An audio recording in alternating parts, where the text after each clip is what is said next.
শিশু আৰু যুৱকসকলক এই প্ৰভাৱিত কৰি থকা তিনিটা বস্তুক যদি সঠিক বাটে নিব লাগে, নিজক পৰিশীলিত কৰি ৰখাৰ এটা হ'ল চাবি বা শক্তি, আৰু এটা হ'ল এই শক্তিটোক উজ্জীৱিত কৰা। এজন মানুহ আক্ষৰিকভাৱে শিক্ষিত হোৱাৰ পিছতো তেওঁ যদি সদাচাৰিতা তেওঁ যদি নাথাকে, তেওঁ প্ৰকৃত অৰ্থত শিক্ষিত হ'ব নোৱাৰে। যে আমাৰ দেশত এনেকুৱা লক্ষ লক্ষ শিশু আছে যাৰ শৈশৱ নাই। চাব এই কথাটো মন কৰিব। আজিৰ প্ৰজন্ম আমাৰ বস্তুবাদৰ ফালে দৌৰিছে, ভোগবাদৰ ফালে দৌৰিছে। হৰি ভকতৰ জানা যেন কল্পতৰু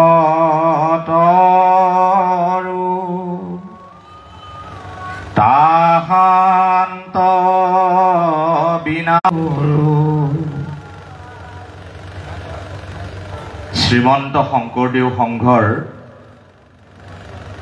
৩২ সংখ্যক কেন্দ্ৰীয় শিশু যুৱ আৰু আইনকৰ বিষয়ববীয়াসকল আৰু আজিৰ এই সভা মণ্ডপত সমবেত উত্তৰ পূব ভাৰতৰ ভিন্ন প্ৰান্তৰ পৰা আহি এই মহাস্থানত আসন গ্ৰহণ কৰি থকা পৰম শ্ৰদ্ধাৰ সমবেত আটাইৰে প্ৰতি জয় জয়তে ভক্তিপূৰ্ণ সেৱা নিবেদন কৰিছোঁ।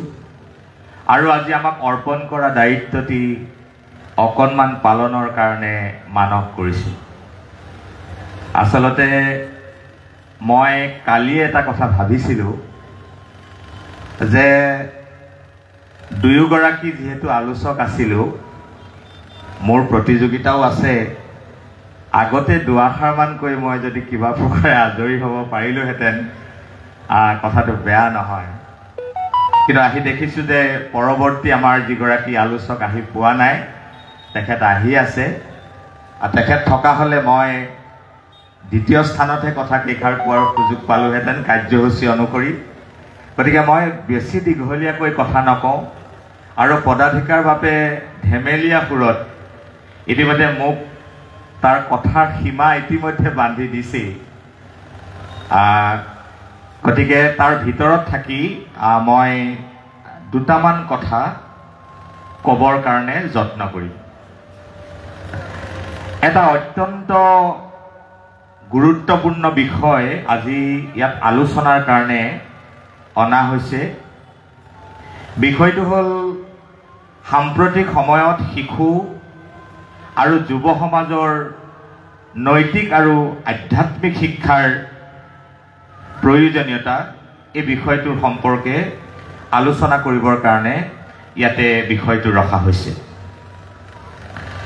আচ্ছা, বিষয়টো আচলতে দেখাত যদিও এটা সৰু সৰুকৈ, কিন্তু ইয়াত বহুকেইটা বিষয় সোমাই আছে। সাম্প্ৰতিক সময় পদাধিকাৰ বাবে আসন গ্ৰহণ কৰোঁতে কৈছে যে সাম্প্ৰতিক সময় ই নিজে এটা ইমান বিস্তৃত বিষয় যে তাক বিভিন্ন দৃষ্টিকোণৰ পৰা বিভিন্ন দিশত আলোচনা কৰিবলগীয়া তাত বহু কথা আছে। দ্বিতীয়তে শিশু আৰু যুৱ সমাজখনৰ প্ৰসংগ। তৃতীয়তে নৈতিক আৰু আধ্যাত্মিক শিক্ষাৰ প্ৰয়োজনীয়তা। গতিকে বিষয়টো দেখাত এটা হ'লেও তাত কেইবাটাও সৰু সৰু কিন্তু গুৰুত্বপূৰ্ণ বিষয় ইয়াতে অন্তৰ্গত হৈ আছে। মই কেইটামান মাত্ৰ বচা বচা কথা মই ইয়াতে ক'ব খুজিছোঁ। প্ৰথম কথাটো হ'ল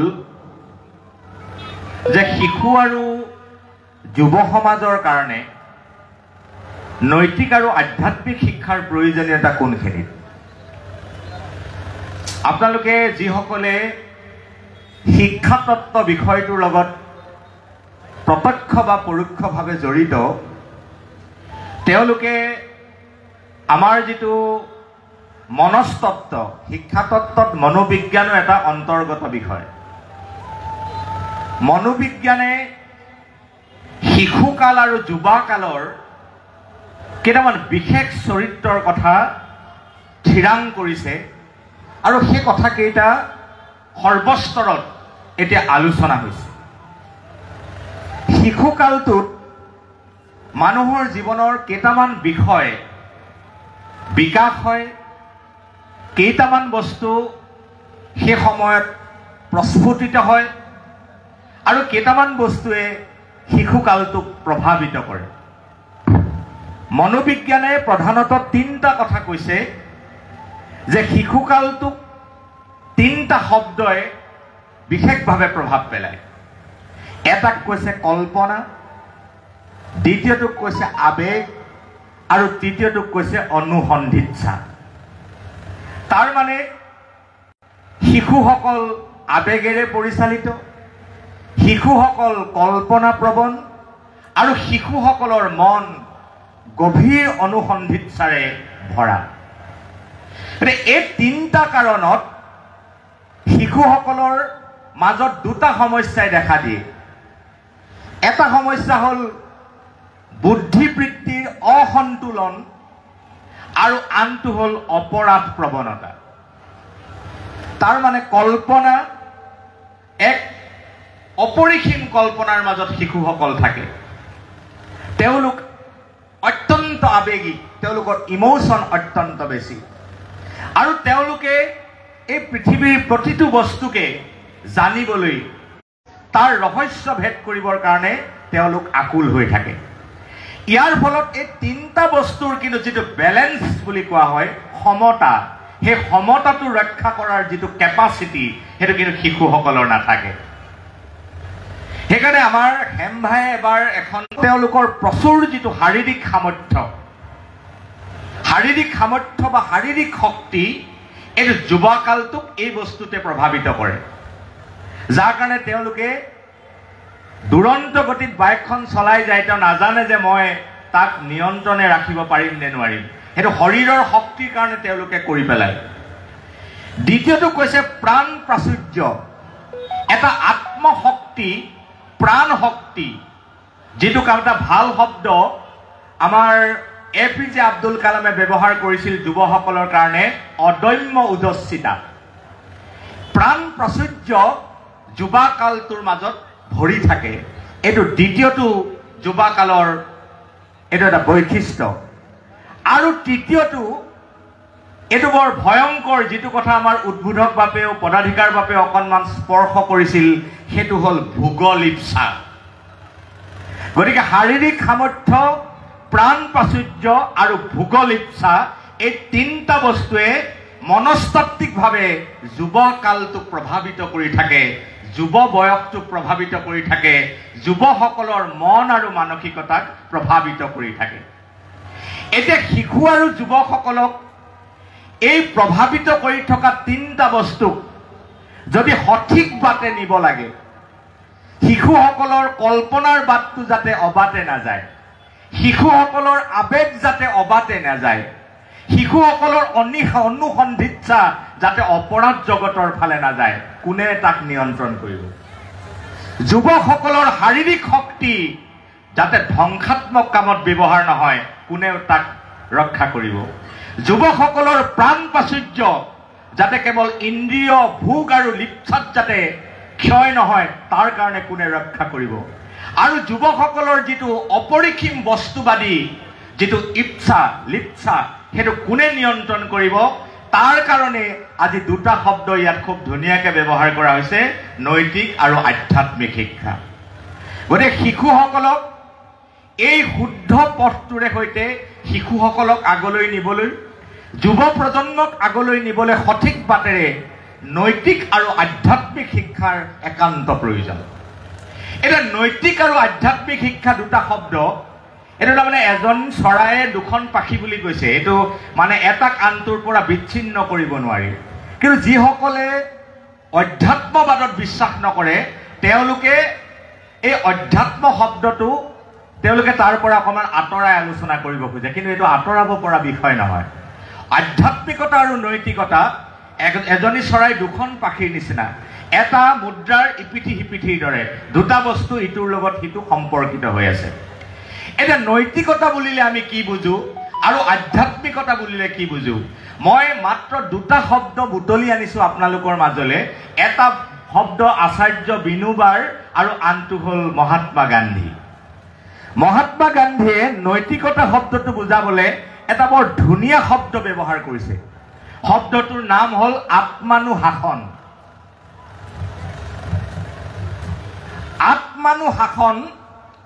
আত্মানুশাসন মানে নৈতিকতা। আৰু বিনোবাজীয়ে আধ্যাত্মিকতা শব্দটো বুজাবৰ কাৰণে এটা শব্দ ব্যৱহাৰ কৰিছে, নাম আত্মাৰোহণ। এটা হ'ল আত্মানুশাসন, এটা হ'ল আত্মাৰোহণ। অৰ্থাৎ এটা হ'ল নিজক নিয়ন্ত্ৰিত, সংযমিত, নিজক পৰিশীলিত কৰি ৰখাৰ এটা হ'ল চাবি বা শক্তি, আৰু এটা হ'ল এই শক্তিটোক উজ্জীৱিত কৰা, এই শক্তিটোক বিকশিত কৰা, এই শক্তিটোক বৃদ্ধি কৰাৰ এটা হ'ল সাধনা। গতিকে নৈতিকতা আৰু আধ্যাত্মিকতা। সেইকাৰণে মোৰ মনত পৰিছে APJ আব্দুল কালামে শিক্ষাৰ উদ্দেশ্য সম্পৰ্কে তেওঁ এটা বক্তৃতাত কৈছিল যে শিক্ষাৰ প্ৰধান উদ্দেশ্য চাৰিটা, বিশেষভাৱে দুটা। তাৰে এটা কৈছিল তেওঁ সদাচাৰিতা আৰু আনটো কৈছে সৎ সাহস। আৰু দুটা শব্দ তেওঁ কৈছে সৃষ্টিশীলতা আৰু অদম্য ওজস্বিতা। এই চাৰিটাক তেওঁ কম্পনেণ্ট বুলি কৈছে শিক্ষাৰ। অৰ্থাৎ এজন মানুহ আক্ষৰিকভাৱে শিক্ষিত হোৱাৰ পিছতো তেওঁ যদি সদাচাৰিতা তেওঁ যদি নাথাকে, তেওঁ প্ৰকৃত অৰ্থত শিক্ষিত হ'ব নোৱাৰে। সৎ সাহস যদি অভাৱ হয়, সৎ সাহসৰ যদি মৃত্যু হয়, এজন মানুহৰ আনুষ্ঠানিক বা আক্ষৰিক অৰ্থত শিক্ষা থাকিলেও কামত নাহে। গতিকে এই নৈতিক আৰু আধ্যাত্মিক শিক্ষাই দুটা বস্তু মানুহৰ ভিতৰত বিকাশ কৰি তোলে। এটা হ'ল সদাচাৰিতা, আনটো হ'ল সৎ সাহস। গতিকে সৎ সাহসটো ভিতৰৰ এটা প্ৰমূল্য, সদাচাৰিতা ভিতৰৰ এটা প্ৰমূল্য। গতিকে এই সদাচাৰিতা, সৎ সাহস, ইয়াক উজ্জীৱিত কৰিবৰ কাৰণে মানুহক আধ্যাত্মিক শিক্ষাই, নৈতিক শিক্ষাই ভিতৰৰ পৰা অনুপ্ৰাণিত কৰে। এতিয়া মই এটা কথা ক'ব খুজিছো যে মহাপুৰুষ শ্ৰীমন্ত শংকৰদেৱ গুৰুজনে এই শিক্ষা বিচাৰি ফুৰিব নলগীয়াকৈ আমাৰ সন্মুখত এটা ঠাইতে মহাপুৰুষে থোপ খুৱাই দিলে। আপোনালোকে মন কৰিব, মহাপুৰুষ শ্ৰীমন্ত শংকৰদেৱে তিনিটা বস্তু দিছে। নৈতিক আৰু আধ্যাত্মিক শিক্ষাৰ প্ৰথম দিলে পাঠ, পাঠ মানে টেক্স। দ্বিতীয়তে দিলে পাঠ্যক্ৰম, চিলেবাছ। আৰু 3 নম্বৰতে কি দিলে? পাঠশালা, য'ত ইয়াৰ শিক্ষা গ্ৰহণ কৰিব পাৰে। হয়নে কথাটো? গতিকে নৈতিক আৰু আধ্যাত্মিক শিক্ষাৰ কাৰণে যি পাঠ লাগে, টেক্স, শংকৰদেৱ আৰু মাধৱদেৱ দুয়োগৰাকী মহাপুৰুষে জীৱনজোৰা সাধনাৰে সৈতে আমাক সেই পাঠ দি থৈ গ'ল। মহাপুৰুষ মাধৱদেৱৰ নামঘোষা আধ্যাত্মিক আৰু নৈতিক জীৱনৰ উত্তম পাঠ, হয়নে নহয়? এজোকা এজোকা মাধৱদেৱৰ প্ৰাৰ্থনাই মানুহৰ নৈতিক জীৱনক উজ্জীৱিত কৰিব পাৰে। এজোকা এজোকা মহাপুৰুষৰ বাণীয়ে মানুহক ভিতৰৰ পৰা ৰূপান্তৰিত কৰিব পাৰে। গতিকে এই পাঠ মহাপুৰুষে দিলে, আৰু লগতে পাঠ্যক্ৰমো দিলে। এই যে আমাৰ শৰণ ব্যৱস্থা, গুৰু পৰিচয়ৰ ব্যৱস্থা, এই যিটো শ্ৰীমন্ত শংকৰদেৱ সংঘই গুৰুজনাৰ আদৰ্শৰ মাজৰ পৰা আনি আমাৰ অনুষ্ঠানৰ মাজত প্ৰচলন কৰিছে, এই ব্যৱস্থা গুৰুজনাই আমাক প্ৰদান কৰিলে। আৰু পাঠশালা, পাঠশালা হ'ল নামঘৰ, নহয় জানো? পাঠশালা নামঘৰ। সেইকাৰণে নামঘৰকে শ্ৰেষ্ঠতম বিশ্ববিদ্যালয় বুলি কোৱা হয়। বাকীবোৰ বিদ্যালয়, বিশ্ববিদ্যালয়ত জীৱনৰ যিখিনি কথা শিকিব পৰা সুযোগ নাই, কিন্তু নামঘৰত সেই সুযোগ আছে। বাপ বান্ধৱসকল, মই বিভিন্ন সময়ত এই কথাটো কওঁ যে মানুহৰ আচলতে দুটা জীৱন।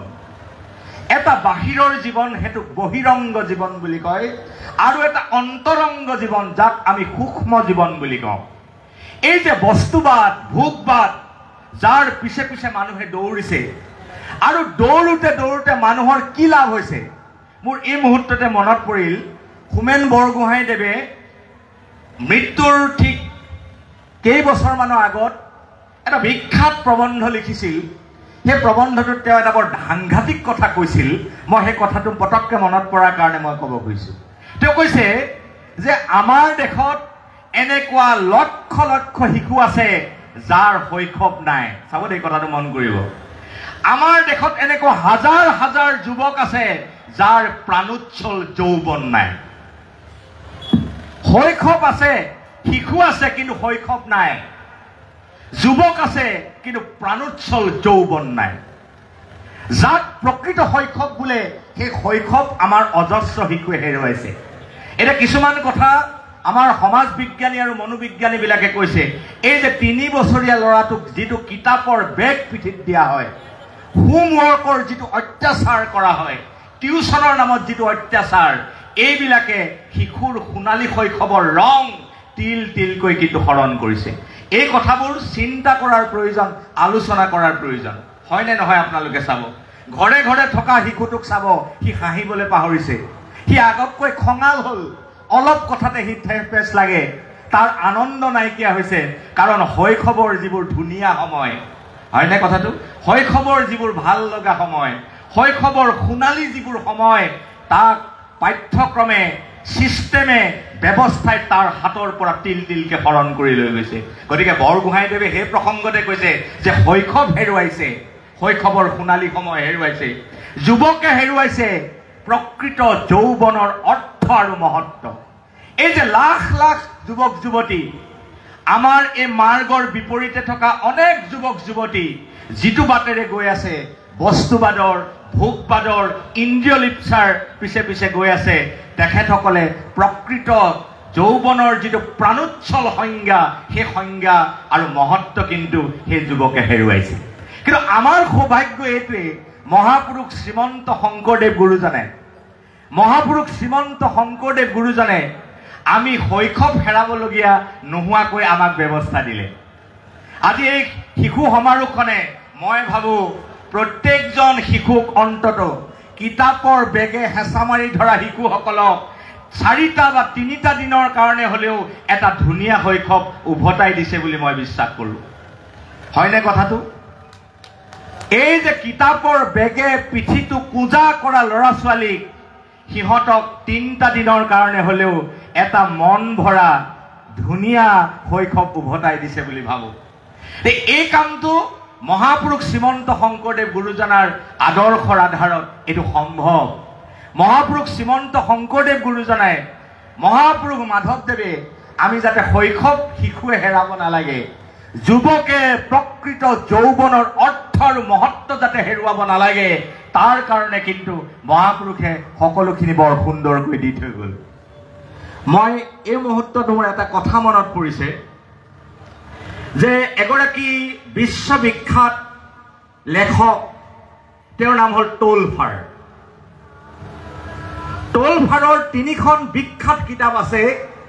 সেই কিতাপকেইখন আপোনালোকে যিসকল ইচ্ছুক তেওঁলোকে এমাজন বা এইবিলাকৰ পৰা সংগ্ৰহ কৰি ল'ব পাৰিব।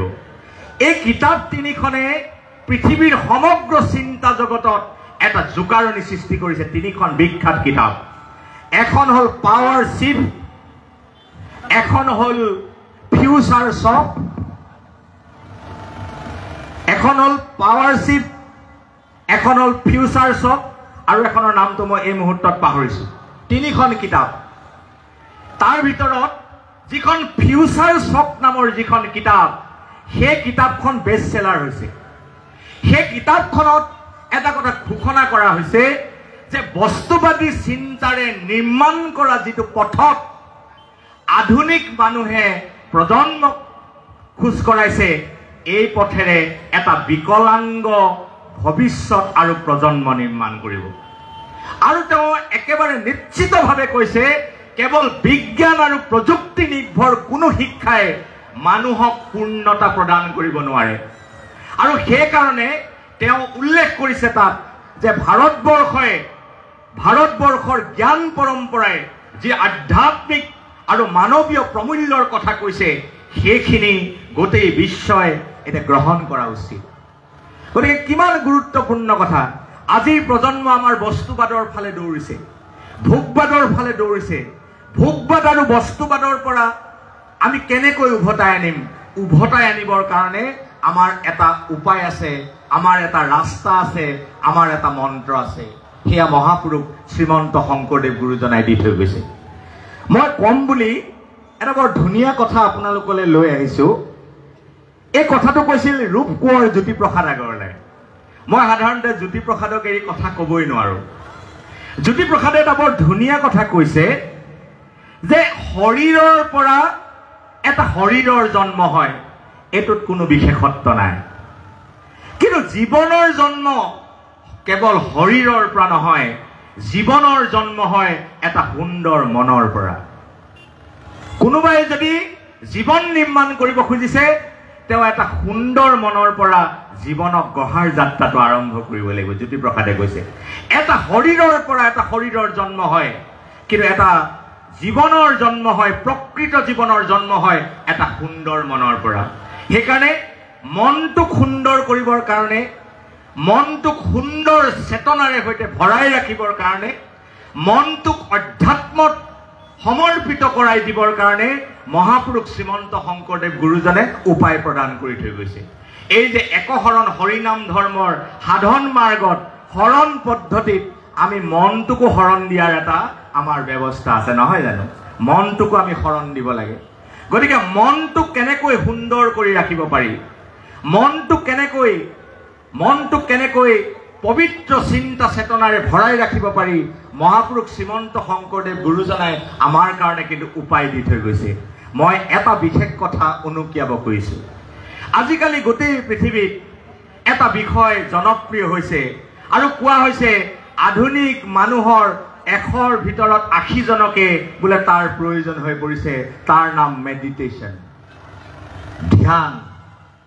নহয়, ধ্যানৰ যোগেদি কোৱা হৈছে যে মানুহে মানসিক ষ্ট্ৰেছ, হতাশা এইবোৰ মানুহে দূৰ কৰিব পাৰে, মনটো প্ৰফুল্লিত কৰিব পাৰি, মনটোক বোলে একাগ্ৰ কৰিব পাৰি, মনটোক দুচিন্তাৰ পৰা বোলে মুক্ত কৰিব পাৰি। কিহৰ দ্বাৰা?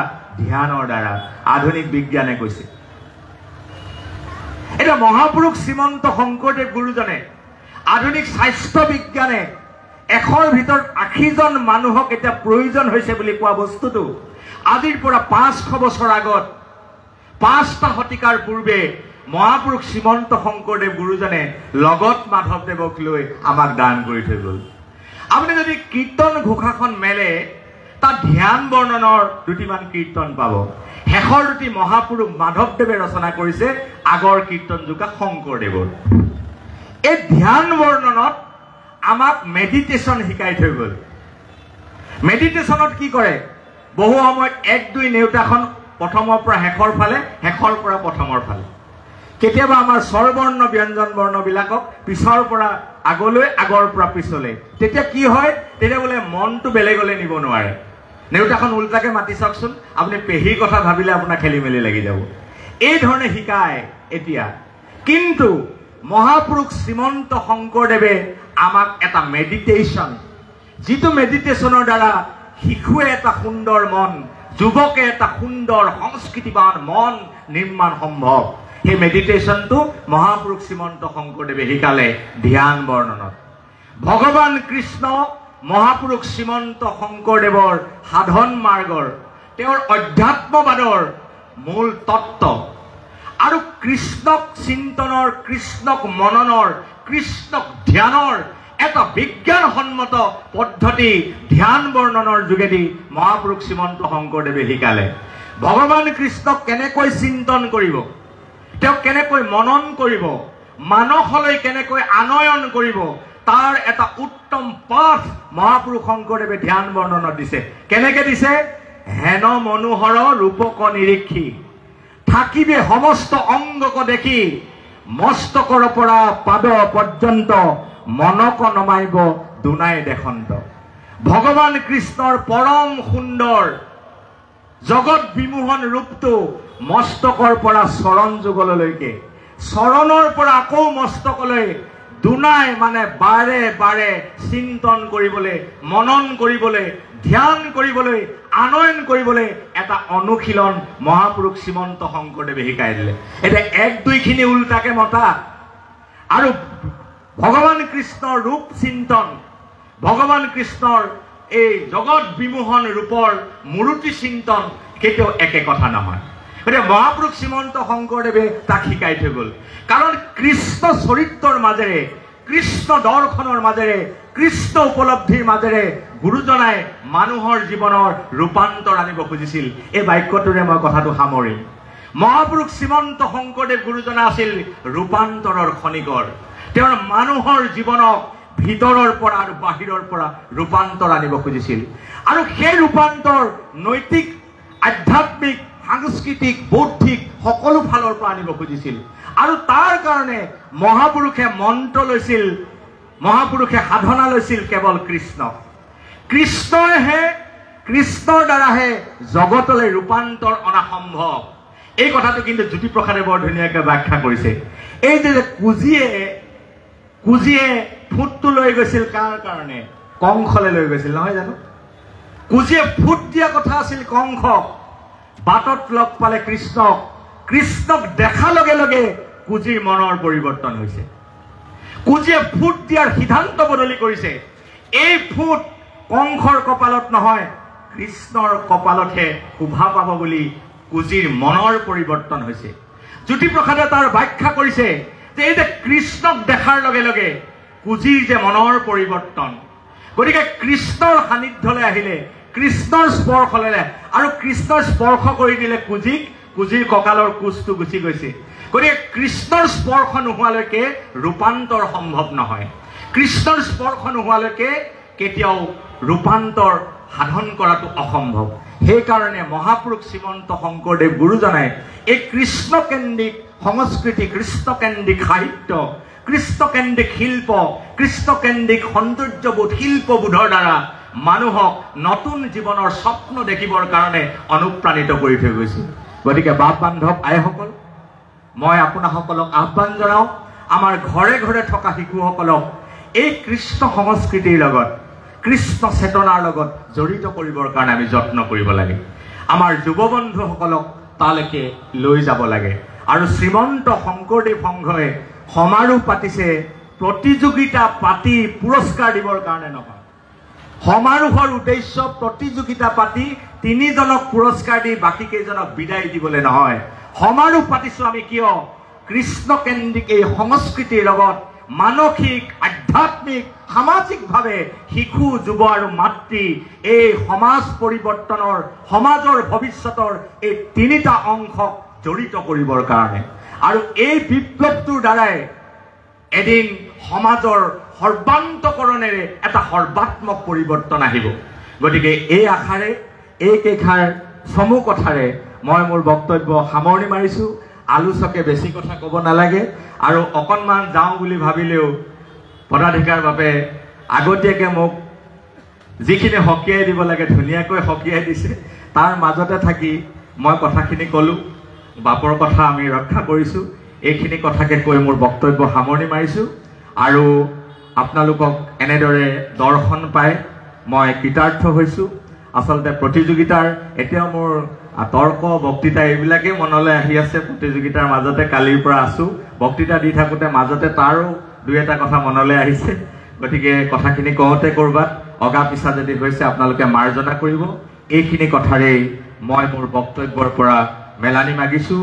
জয় গুৰু শংকৰ অপৰাধ বিনাশন। কৃষ্ণ কৃষ্ণ। হৰি